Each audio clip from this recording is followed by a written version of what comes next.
Alhamdulillahi Rabbil Alamin Alladhi arsala rasulahu bil huda wa dinil haq liyudhhirahu ala dini kullih wa kafa billahi shahida.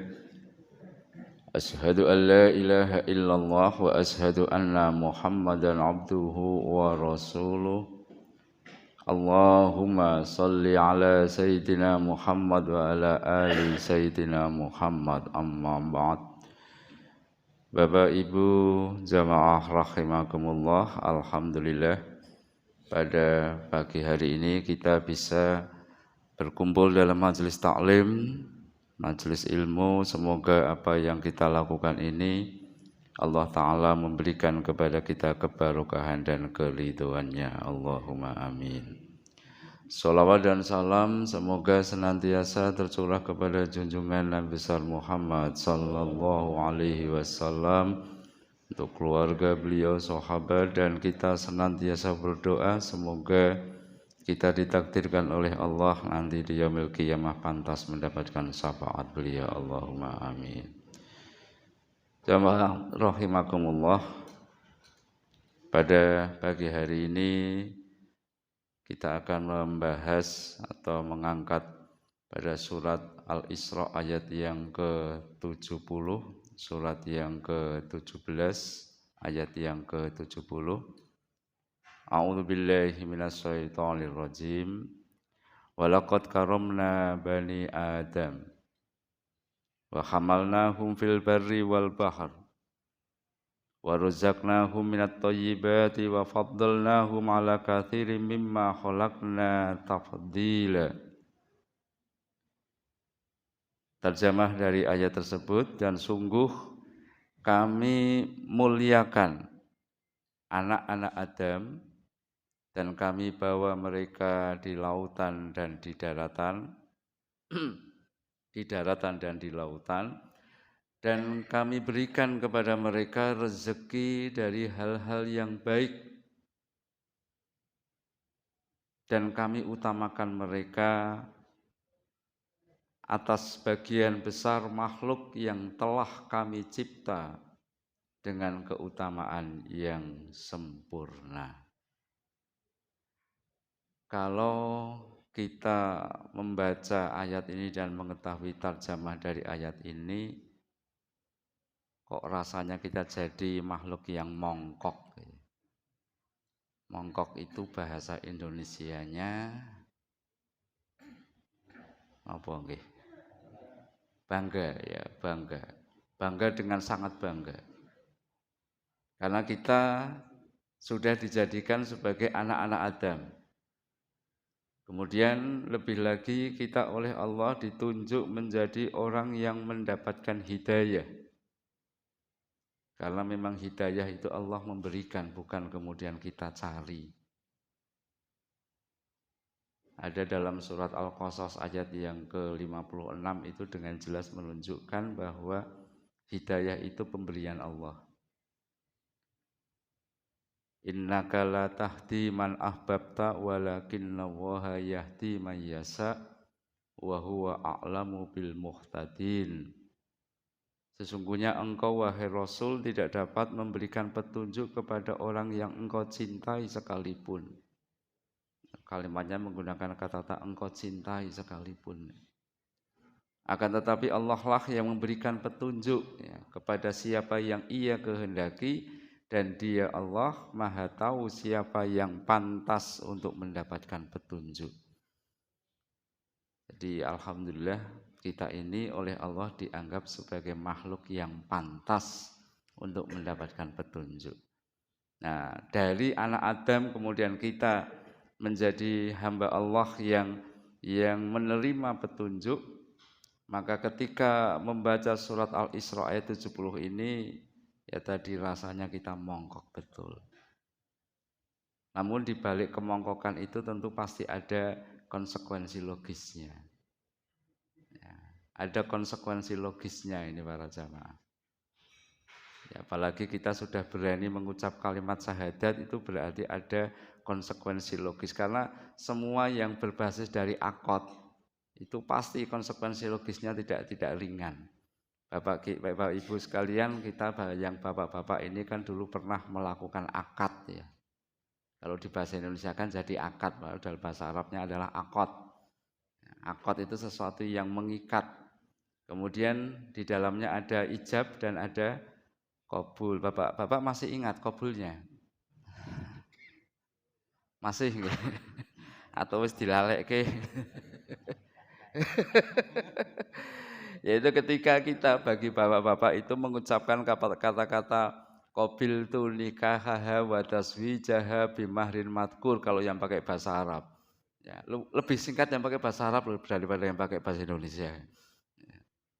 Ketika kita setelah mengucap kalimat itu dari hal yang dulunya haram menjadi halal, yang kalau dilakukan sebelum akad adalah maksiat, tapi ketika dilakukan setelah akad maka menjadi rahmat.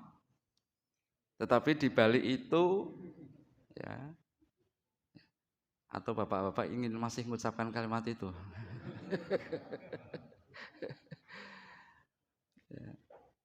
Di balik akad itu, kalau kita sebagai suami kok tidak berani atas konsekuensi logisnya,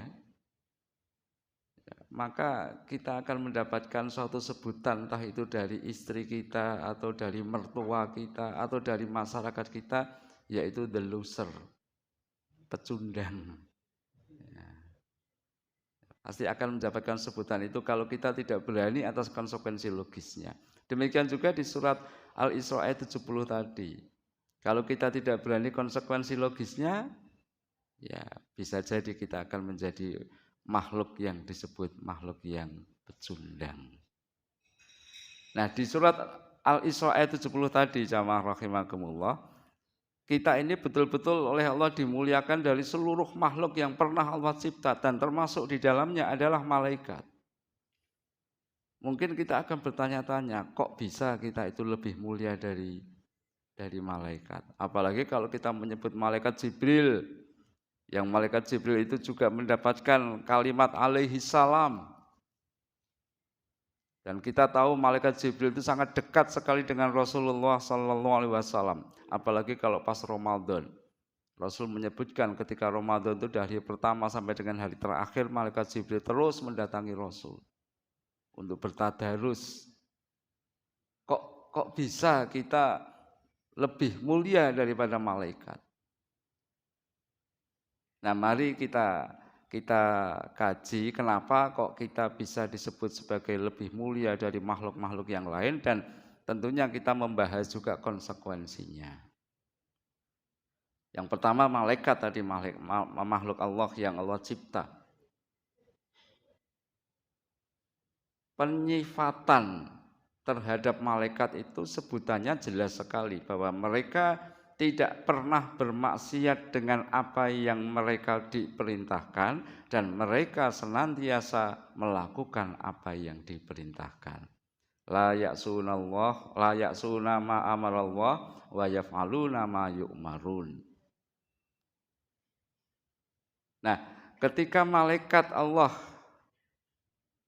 malaikat-malaikatnya Allah itu dicipta, Allah anugerahkan kepada mereka yaitu sifat ketaatan, yang ketaatan itu tidak memerlukan usaha. Jadi semua malaikat yang Allah ciptakan, tidak ada malaikat kemudian berusaha. Kalau dalam bahasa kita berjihad untuk taat itu tidak ada. Dalam beberapa hadis disebutkan ada malaikat yang bertugas melakukan tugas tertentu. Misalnya kita tahulah malaikat Israel itu tugasnya ya nyabuti nyawa terus dengan berbagai macam tipe kematian atau tipe penyabutan nyawa. Kemudian mungkin kita akan mengatakan mesake malaikat Malik ya, malaikat ning jaga neraka. Malaikat Zabaniyah juga begitu ya. Malaikat oleh Allah tidak diberikan nafsu, tapi diberikan secara otomatis ketaatan. Nah, mari kita lihat pada diri kita, pada manusia. Allah anugerahkan kepada kita nafsu, dan nafsu itu bersifat otomatis. Sama-sama otomatis, artinya sama-sama semua makhluk yang namanya manusia oleh Allah berikan nafsu. Kita ketika masih ingat ketika sebelum atau pada saat remaja awal dulu, ya katakanlah seperti adik-adik yang belum dewasa itu kan, ya masih begitu. Tapi begitu kita dewasa, kenapa kok tiba-tiba kita cekelannya jungkat terus gitu loh. Bagi yang laki-laki, sidik-sidik ngilo. Demikian juga bagi yang putri, terus nanti utek-utek aja. Kemudian muncul rasa saya tertarik dengan si A, saya tertarik dengan si B. Itu kan secara otomatis begitu kita dewasa.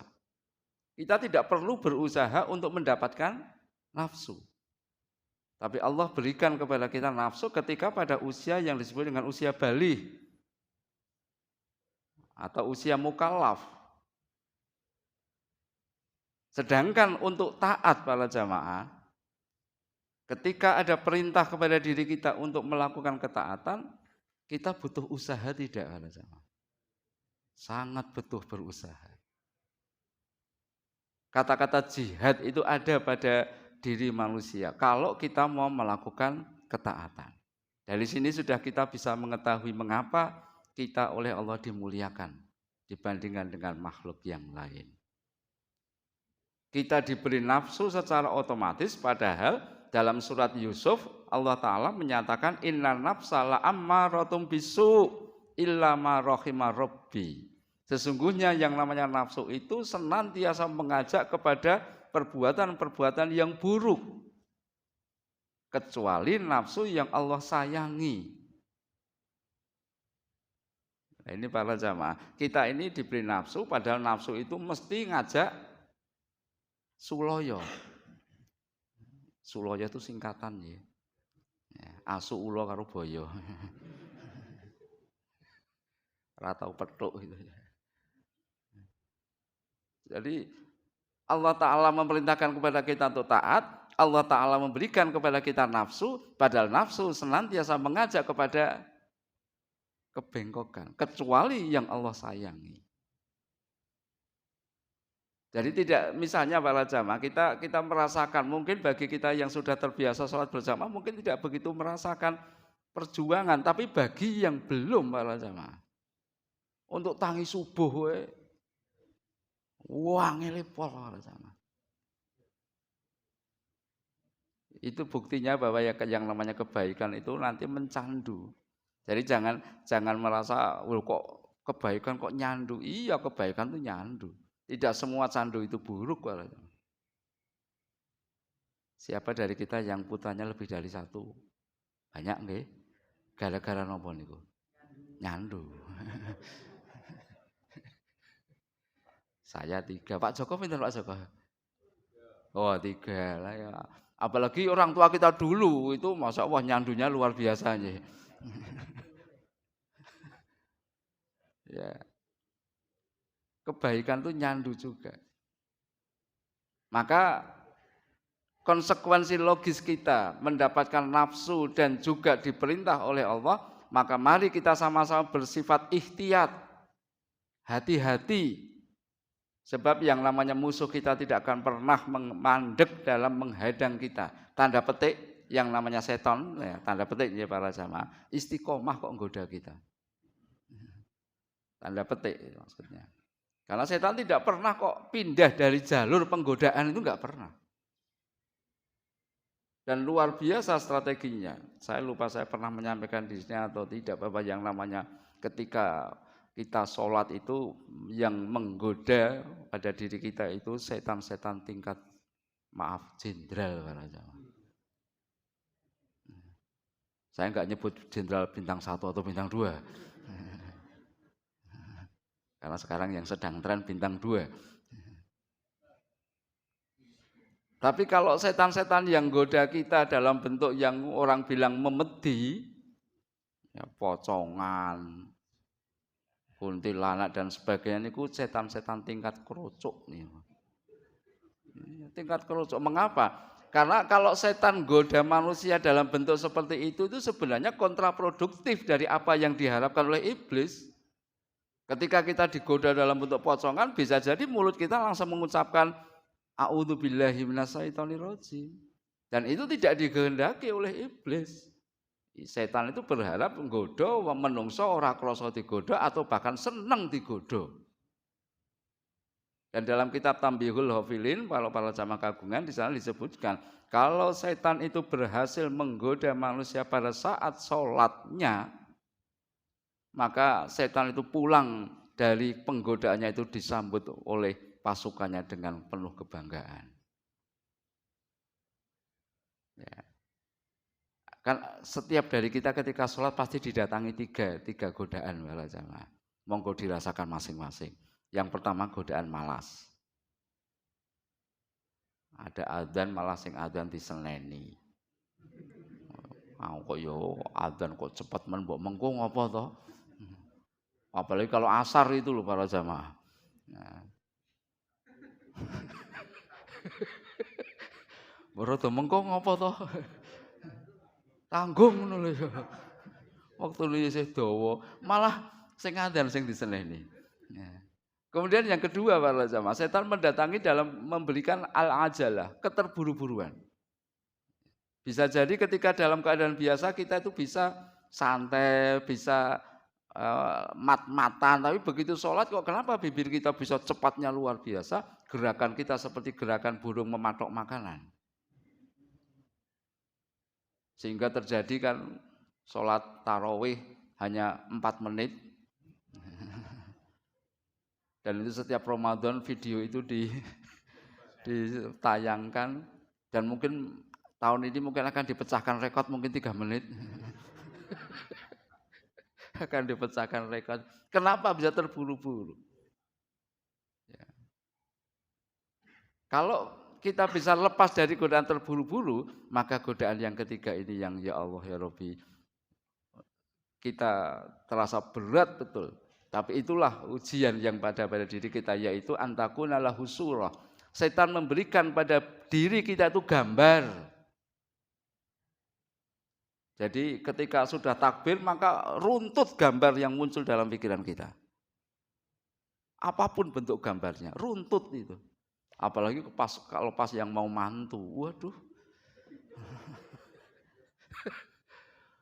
Itu engko nyewane ning ndi terus gitu loh. Engko sing rewang sapa? Sampai-sampai ada orang atau mungkin dari kita ketika kita sholat dalam keadaan berdiri yang diucapkan at-tahiyatu lillah. Curhat. Tapi anehnya begitu salam gambar itu hilang. Gambar itu hilang. Nah kalau setan itu bisa menggoda kita dalam bentuk gambar seperti itu jamaah, maka setan kembali ke pasukannya disambut dengan penuh kebanggaan. Ya inilah para jamaah, ketika kita diberi nafsu senantiasa mengajak kepada keburukan, kecuali yang Allah sayangi, berarti kita diperintahkan juga melakukan ketaatan dan itu perlu perjuangan. Mari kita cek para jamaah, kira-kira kita ini okeh berjihadnya atau okeh le bablas nganggo nafsu. Ini bisa menjadi koreksi pertama pada diri kita masing-masing. Kalimat jihad para jamaah bisa jumpai di dalam surat Al-Ankabut ayat yang terakhir itu. Ayat yang ke-69. Walladzina jahadu fina lanahdiyannahum subulana wa innallaha lama'al muhsinin. Monggo lho kalau mau diunjuk ngomong anget. Nah, karena kan judulnya ngobar tapi ada tehbar gitu.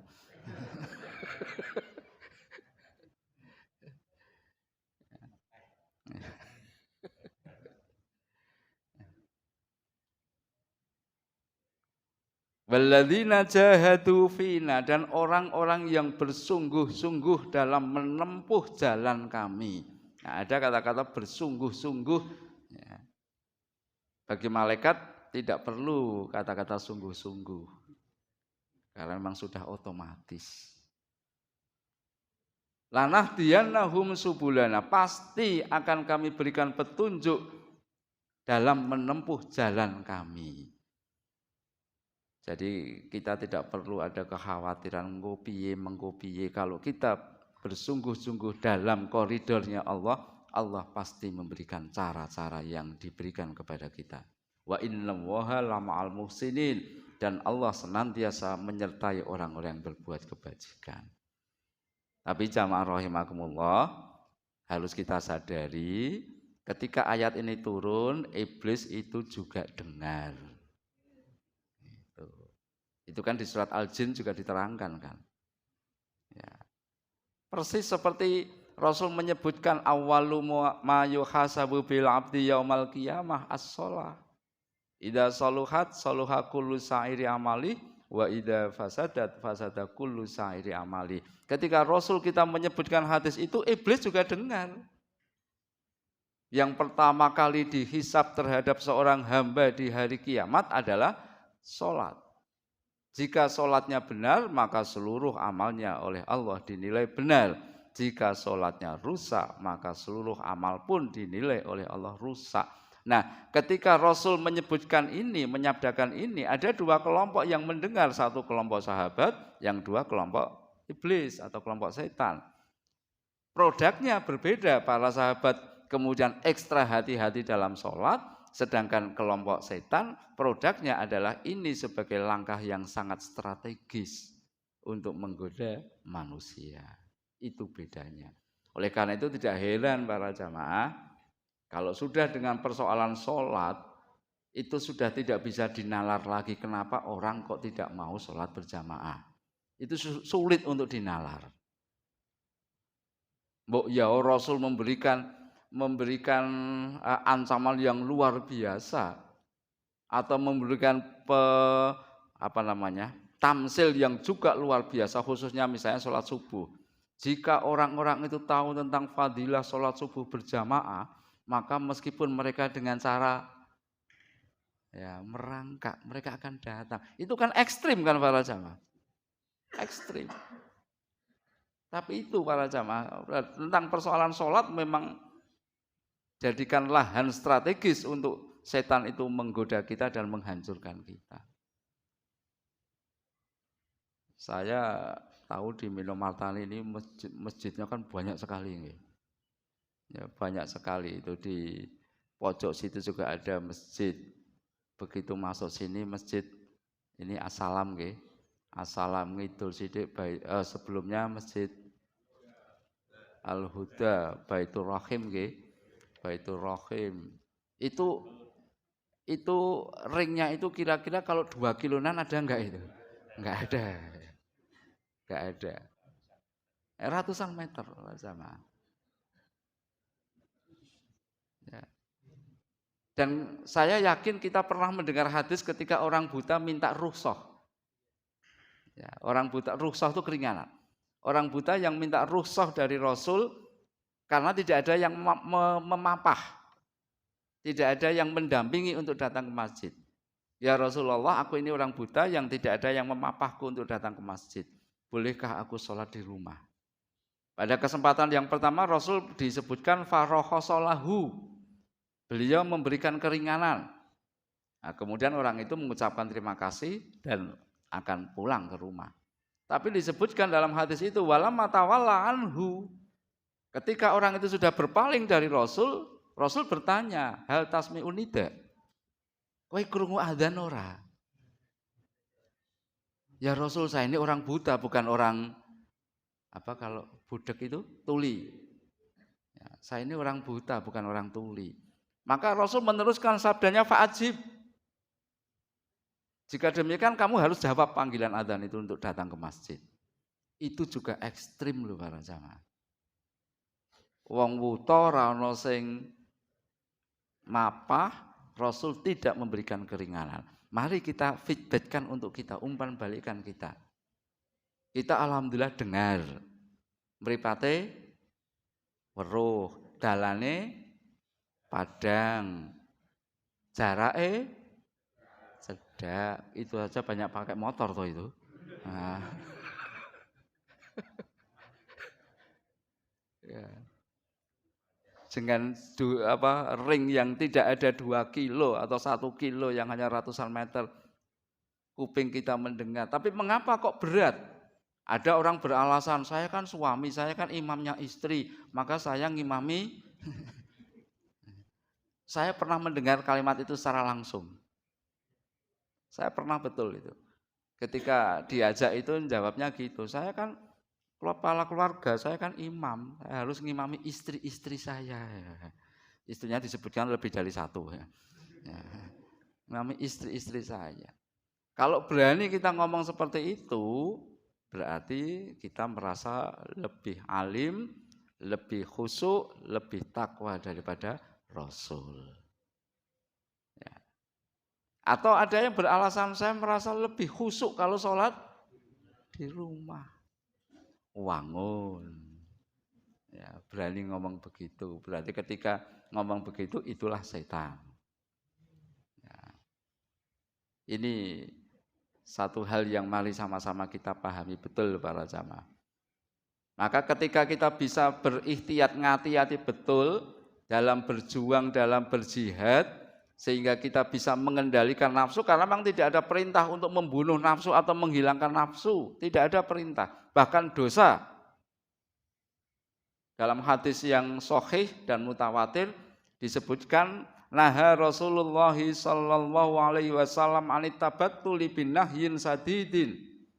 Bahwa Rasul itu melarang orang melakukan tabatul. Tabatul itu artinya memutus hubungan dengan keduniaan, memutus hubungan dengan nafsu. Jadi hanya ngutek ning kamar terus megah ngopo-ngopo. Itu larangan keras. Padahal ketika kita keluar para jamaah, itu tantangan juga luar biasa. Ini saya berbagi memori ya para jamaah dengan para jamaah. Saya kalau ke kantor tiap hari lewat Kerapiak itu mesti ada. Dari Senin sampai dengan Sabtu pukul 6 kurang dikit, itu ada seorang wanita pakai celana yang sangat pendek sekali, dengan kaos yang sangat ketat sekali. Itu olahraga lari itu. Itu kadang saya ketemu atau kadang saya harus menyalip. Makanya saya berbagi memori. Itu saya dosa enggak itu nyawang begitu? Oh, sengaja banget ini. Sengaja banget. Kesempatannya kan hanya satu pandangan. Niku berpandang-pandangan para sahabat. Tiap hari. Atau kemudian saya solusinya, saya tak rasa mangkat ning kantor. Atau saya solusinya nyeneni wong itu. Ya enggak bisa para sahabat. Nah, bagian dari solusi. Tiap hari para jamaah. Kalau saya merem ya madharat bagi saya. Ya. Madharat kan. Ya. Artinya kalau saya merem kan nabrak saya. Nah itulah para jamaah. Tapi bukan kemudian berarti saya tidak usah berangkat ke kantor dan sebagainya. Itu konyol. Itu saya the loser itu. Ya caranya salah satu metode yang saya pakai tidak dinikmati. Ya, salah satu bentuk tidak dinikmati tak ceritake. Nah. Kalau cuma saya pendem saja saya masuk memori kan bisa jadi itu saya bagian dari menikmati. Kita nggak bisa keluar dari hal seperti itu, nggak bisa. Kita hidup di negara yang memang seperti itu. Nah, sekarang Sunday morning para jamaah bisa lihat kayak apa. Itu yang kita sengaja. Lah wong saya berangkat ke kantor kan urusannya bukan urusan melihat itu, tapi di jalan ketemu dengan begitu. Tapi tidak bisa kemudian kita bersikap tabatul. Nah, caranya adalah mari sama-sama untuk tidak kita nikmati. Dan dengan rasa seperti itu saya pribadi bermohon semoga itu bisa menggugurkan dosa dari apa yang saya pandang setiap hari. Ya.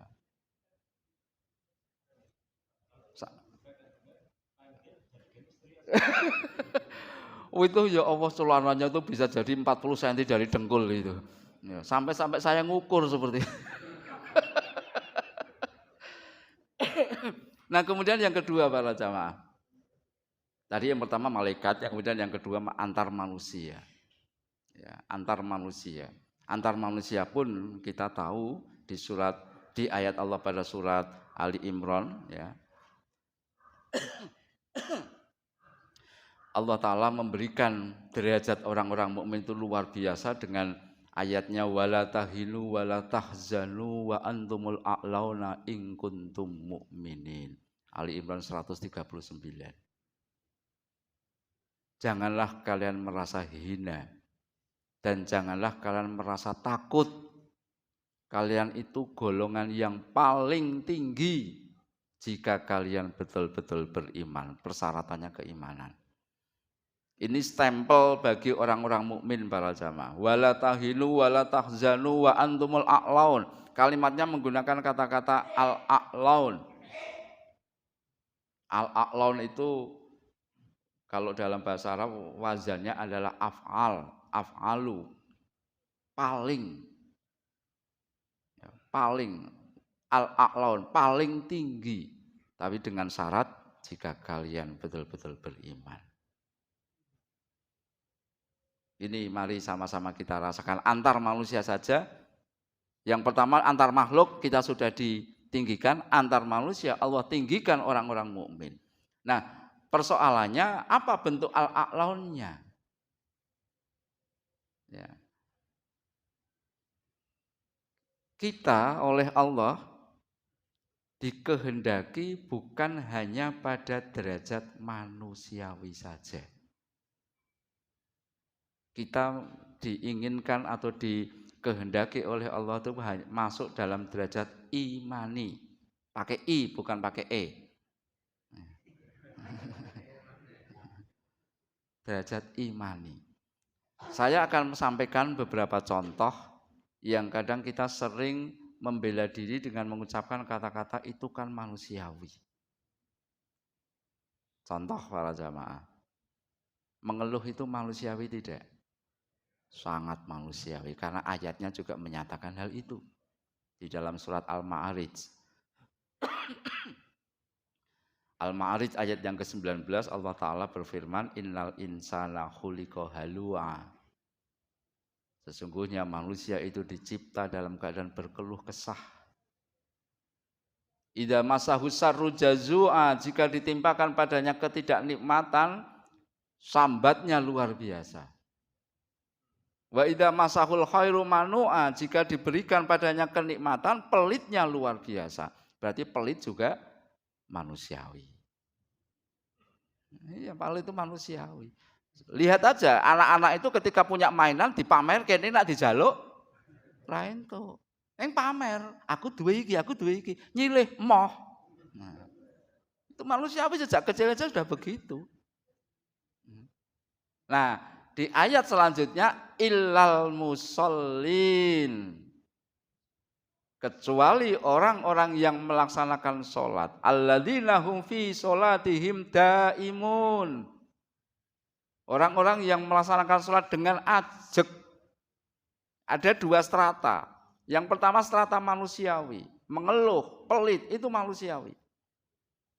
Tapi Allah tidak menghendaki hal itu. Allah menghendaki kita tidak menjadi orang-orang yang mengeluh, tidak menjadi orang-orang yang pelit. Dengan cara sholat yang ajeg. Mari kita cek pada diri kita. Kita semuanya sudah sholat? Sudah ajeg? Sudah. Masih ngeluh? Konslet.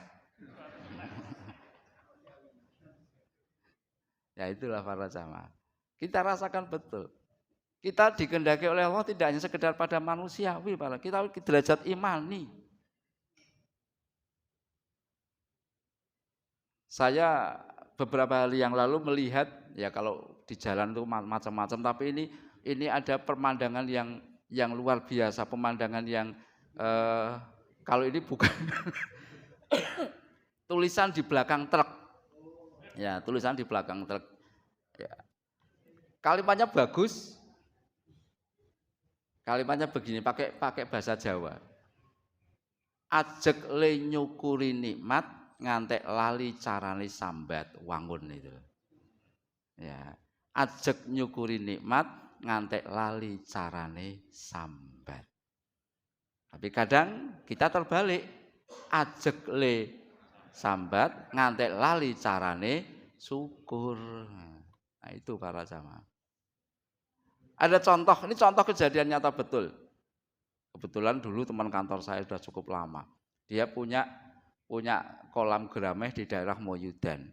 Karena di daerah Moyudan memang banyak kolam gerameh. Kalau pas geramehnya itu kena jamur, itu sak kantor krungu kabeh. Karena ling sambat ngaruwara. Tapi ketika panen sak sisik wae ora tekan kantor. Sisike siji wae ora tekan kantor. Nah, itu buktinya jika ditimpakan padanya ketidaknikmatan, sambatnya luar biasa. Ketika diberikan kebaikan, pelitnya luar biasa. Nah, mari kita cek diri kita para jamaah. Apakah mulut kita itu masih akrab dengan keluhan? Padahal tidak ada loh data yang bisa kita tunjukkan kalau kita ngeluh. Karena kalau toh itu tidak nyaman di mata kita, bisa jadi itu adalah kenikmatan Allah yang Allah berikan dengan cara yang Allah irodahi. Contoh para jamaah, contoh yang paling konkret. Siapa dari kita yang tidak ingin dosanya digugurkan? Semuanya pasti ingin. Langkah-langkah kita, ketaatan-ketaatan kita arahkan kepada kalau bisa amaliah dosa-dosa kita tergugurkan. Tanpa kita harus menyebut kalimat istighfar. Contoh ketika kita berangkat ke masjid, kaki kanan menaikkan derajat, kaki kiri menggugurkan dosa. Itu di mata enak. Tetapi iradah Allah di mata kita tuh ada dua macam. Yang pertama penak ning mripat, yang kedua ora penak ning mripat. Siapa dari kita yang belum pernah kepleset? Semuanya pasti pernah kepleset, kejepit, kejegluk, napa mulai kejengkang, kejelungup. Niku nak di bahasa Indonesia hanya satu, jatuh.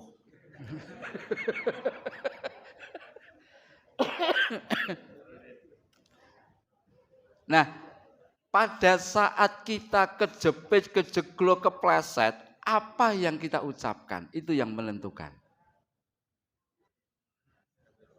Kalau yang kepleset kita langsung mengucapkan kalimat innalillah, maka kita yakini hal itu bisa menggugurkan dosa kita. Secara fisik sakit para jamaah. Tetapi secara nilai akan gugur dosa kita. Berapa gugurnya? Wallahu a'lam. Tapi ketika kita kepleset, kejegluk, kejelungup dan sebagainya yang diucapkan isine gembira loko, maka yang terjadi fisik kita sakit tambah dosa. Secara irodah dua macam tadi, enak karo ora penak. Tapi secara hati Allah tidak mungkin berirodah kepada orang mukmin dengan irodah yang buruk. Itu yang mari kita garis bawahi betul. Tidak mungkin para jamaah. Allah kok berbuat zalim kepada kita, enggak mungkin. Tetapi Allah memiliki cara-cara bagaimana meningkatkan derajat kita, bagaimana menggugurkan dosa kita. Siapa yang tidak miris ketika melihat atau mendengar kisah Paman Hamzah? Siapa yang tidak miris? Rasul sendiri secara fisik sampai gerahamnya itu gemeretek. Gemeretek niku ketika beliau memangku Paman Hamzah, pamannya, pada saat bukan hanya dipanah, tapi ditombak, kemudian dadanya dibelah, jantungnya diambil, dikunyah, kemudian disemprotkan di wajah beliau. Itu kalau dilihat dari fisik mengerikan para jamaah. Tapi dari nilai Ketika beliau Rasul memangku mangku pamannya, beliau ngendika dengan kalimat yang didengar oleh semua para sahabat yang saat itu hadir di dalam majelis peperangan itu, Paman Hamzah, engkau yang akan membawa bendera di hari kiamat dengan tulisan syuhada. Jadi siapapun orang yang mati syahid akan berada di belakang beliau. Itu irodah yang secara mata fisik sangat tidak nyaman. Tetapi secara qalbiyah, secara hati, Allah meninggikan derajat Paman Hamzah dengan cara seperti itu. Ya inilah para jamaah. Itu contoh mengeluh. Kemudian ada contoh yang sering kita menyebut manusiawi, yaitu siapa dari kita yang kalau dihina tidak marah. Kita kadang mengatakan, wong cacing gue tidak jengat kok. Padahal enggak loh, cacing itu diindak mengkerut. Enggak jengat. Oh, cacing gue tidak jengat, oh jamane menungso. Tapi di dalam surat Al-Maidah ayat 54 kita diminta oleh Allah, kalau kita orang-orang yang beriman la yakhafuna laumatal laim, yaitu orang-orang yang tidak takut celaan atas orang yang mencela. Itu derajat imaniyah. Dan Rasul sudah membuktikan hal itu. Sudah suruk ini pas 5:21 nggih. Nah, nggih, tambah sedikit. Setelah ini nggak ada adzan kok ya.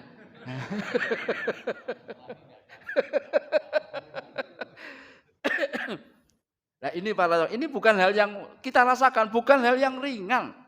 Bukan hal yang ringan, dinyak koran nesu itu bukan hal yang ringan. Tapi monggo kita bisa melihat di surat Al-Maidah ayat yang ke-54 itu pencirian untuk orang-orang mukmin. Pencirian untuk orang-orang yang berusaha bersungguh-sungguh dalam jalan Allah. La yakhafuna laumatal laim. Orang-orang yang tidak takut, tidak marah, tidak kecewa ketika ada orang yang mencela. Mengapa para jamaah? Ini kata kuncinya. Mengapa? Karena kita ini beramal dibijikan, dibijekke, dinilaikan kepada Allah. Itu surat At-Taubah 105.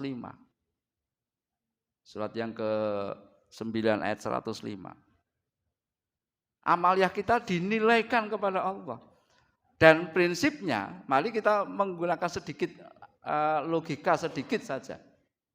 Kalau kita beramal dinilaikan kepada Allah, maka logisnya kita menggunakan cara yang maksimal atau cara yang minimal. Pasti maksimal. Ewadene, ewadene itu bahasa Indonesianya apa ya? Ewadana ya. Kita sudah menggunakan cara yang maksimal dan dinilaikan kepada Allah, dan manusia punya mata melihat kemudian nyacat, ya luweh karepmu. Ya. Kok kita para jamaah, Rasul itu kurang sempurna apa? Dari segala sisi apa yang kurang sempurna dari Rasul? Tapi apakah sudah tidak ada yang menghina Rasul?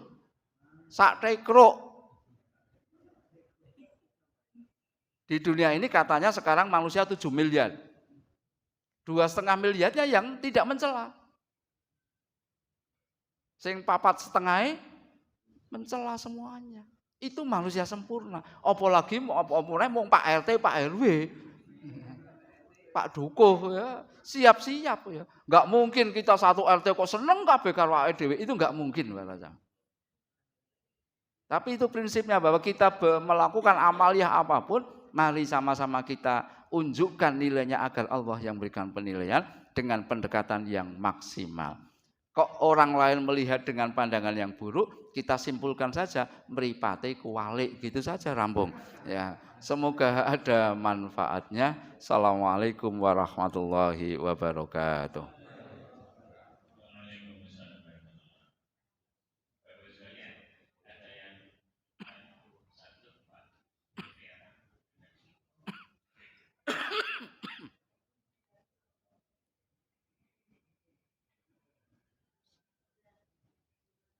Bismillahirrahmanirrahim. Assalamualaikum warahmatullahi wabarakatuh. Waalaikumsalam. Ada dua yang saya tanyakan. Yang satu tanya, yang kedua pendapat. Yang sekarang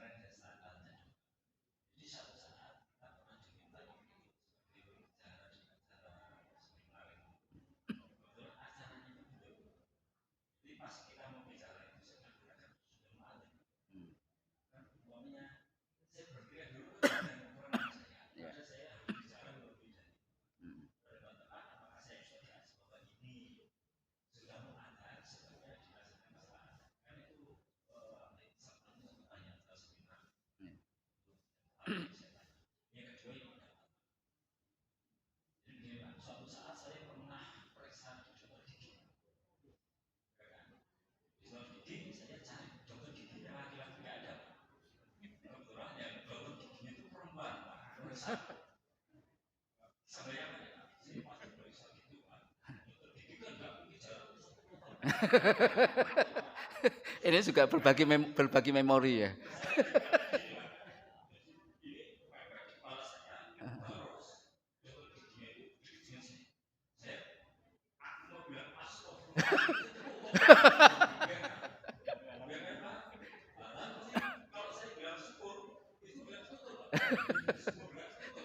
Kalau mangap ya. Iya.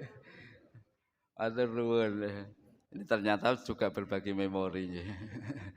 Untuk pertanyaan pertama, saya akan menunjukkan satu keadaan yang pernah Rasul alami. Itu juga tercantum dalam kitab Fiqhul Islam wa Adillatuh, fikih Islam dan dalil-dalilnya pada jilid yang kedua. Biasanya di masjid-masjid sekarang sudah banyak yang mempunyai kitab itu 10, kalau yang terjemahan 10 jilid. Nah, dalam jilid yang kedua itu ada satu bab yang namanya menunda sholat. Ya, ada bab yang judulnya menunda sholat karena alasan yang bisa diterima. Jadi perlu kita ketahui Rasul kita itu pernah 4 sholat itu dirapel. Zuhur, asar, maghrib, isya. Kapan itu? Ketika beliau perang Khandaq. Ya, beliau dinyatakan tersibukkan dengan kesibukan yang luar biasa. Maka pada saat setelah perang Khandaq itu selesai, jadi malam hari, itu Rasul memerintahkan Bilal untuk adzan, kemudian beliau sholat 4 rakaat, kemudian setelah itu beliau memerintahkan lagi adzan lagi untuk sholat asar, memerintahkan lagi maghrib, dan memerintahkan lagi sholat isya. Tapi itu peristiwa itu hanya sekali terjadi. Tidak kemudian terus bendino begitu. Artinya apa? Ketika keadaan di lingkungan kita tidak bisa memastikan atau memprediksikan atau memanage, maka rusuh itu bisa muncul. Ya, rusuh itu bisa muncul, dan itu bukan berdasarkan kita pengen lalai, itu tidak. Keadaan yang melibatkan massa cukup banyak dan kita tidak bisa mengatakan bahwa semuanya itu adalah muslim. Ya. Kecuali kalau semuanya itu muslim mungkin bisa mengatakan kita tunda dulu. Tapi ketika semuanya mempunyai hak dan kewajiban yang sama dalam forum itu, saya kok berpikiran itu bisa dijadikan sebuah tarikan. Ya, tarikan hukum. Meskipun tentunya ya dalam diri kita ada rasanya kok ngene kok ngalahke sholat. Tapi secara fakta hukum ada, kalau dalam bahasa hukum mungkin ada jurisprudensi lah. Ya, ada jurisprudensi yang dilakukan oleh Rasul. Ya, ada istihab yang bisa diambil. Itu istidlalnya. Ya, dalam bahasa fikihnya adalah istidlalnya. Dalil yang ditarik kemudian untuk suatu kebajikan. Ya. Tapi kan peristiwa itu tidak akan terjadi terus-menerus. Ya. Kemudian yang kedua, dalam urusan namanya perobatan, itu salah satunya kebolehan laki-laki dengan perempuan, perempuan dengan laki-laki. Ada hal yang diperbolehkan secara langsung kalau dalam hukum adalah dia jadi saksi pengadilan, atau 3, saksi, perdagangan, dan perobatan. Kalau tadi datanya Bapak mengatakan dokter giginya dilalah wedok kabeh. Ya, tidak bisa milih. Maka hal seperti itu menjadi bagian rusuh, meskipun tadi Bapak mengatakan mengucapkan astagfirullah angel, yang mengucapkan syukur gampang gitu ya. Neng, nanti Kang Garwo akan tanya, kok sregep mening dokter gigi ngopo to? Itu maknanya gitu. Makatan Bapak itu diperbolehkan dalam perobatan itu. Misalnya dokter kandungan juga demikian kan.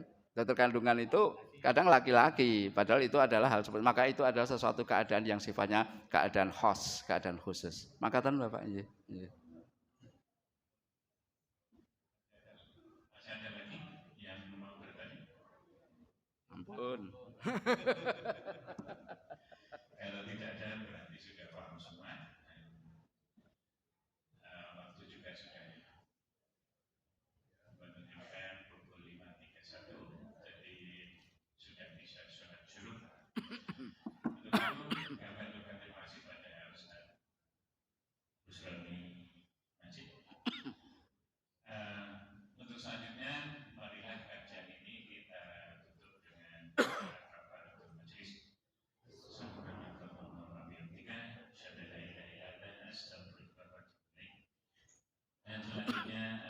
informasi bahwa infak pada pagi hari ini terkumpul 205